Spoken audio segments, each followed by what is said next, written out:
Hey guys, this week's theme is recovery and today is a full body day. We're not actually going to be doing a workout today, but we are going to learn how to recover.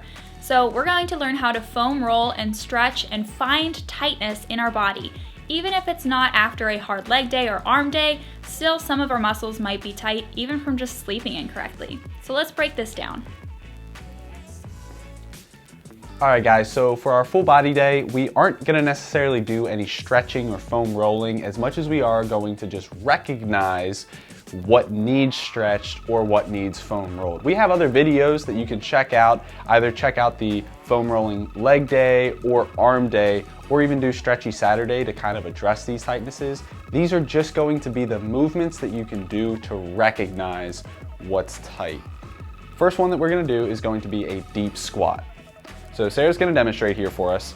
And a deep squat just means squatting as far down as you can go. Now she could even go a little bit deeper. In fact, she can kind of even hold this position. So this might be a little bit challenging for some of you, but really what we're looking for is to address what's tight and what needs stretched out. So really, if we come up a little bit more, if you guys are about right here, even a little bit higher, and your knees are collapsing in, if we see this, then it's probably our hips. We need to really open up our hips and either foam roll or address that. And then a lot of it might actually be our calves. Tight calves are not great, and especially it affects our ankle mobility. So it affects us being able to actually get our knee out past our toe. So a lot of you guys have maybe heard, don't squat past your 90-degree angle. This is actually the issue, is ankle mobility. If you have the ankle mobility and you can get these knees out past your toes, your knees are perfectly fine. It's when our heels start coming up, when it puts more pressure on our knees and we can't support it. The next one that we want to take a look at is going to be an RDL.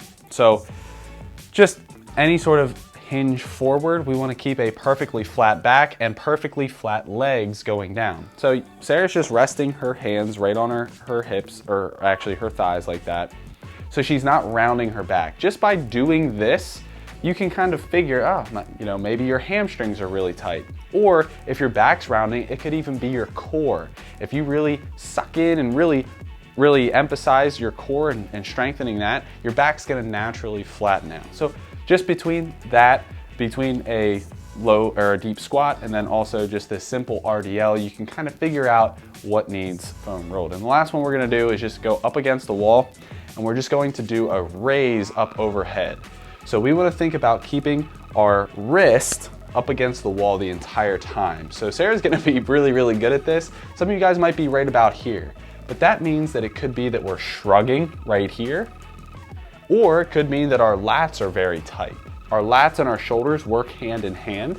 So if our lats are really tight, it's going to be pulling down on our shoulders and we're not going to be able to get up over. The other thing to keep a note here is make sure that we try to get that back as close to the wall as possible and really squeeze in our abs. We don't want to be rounding back or forth while we're doing this either. So just a few exercises and mobility patterns that you guys can do. Once again, we didn't really solve too much here, but go check out our other videos and then look in the description for more tips and we'll be able to get that going.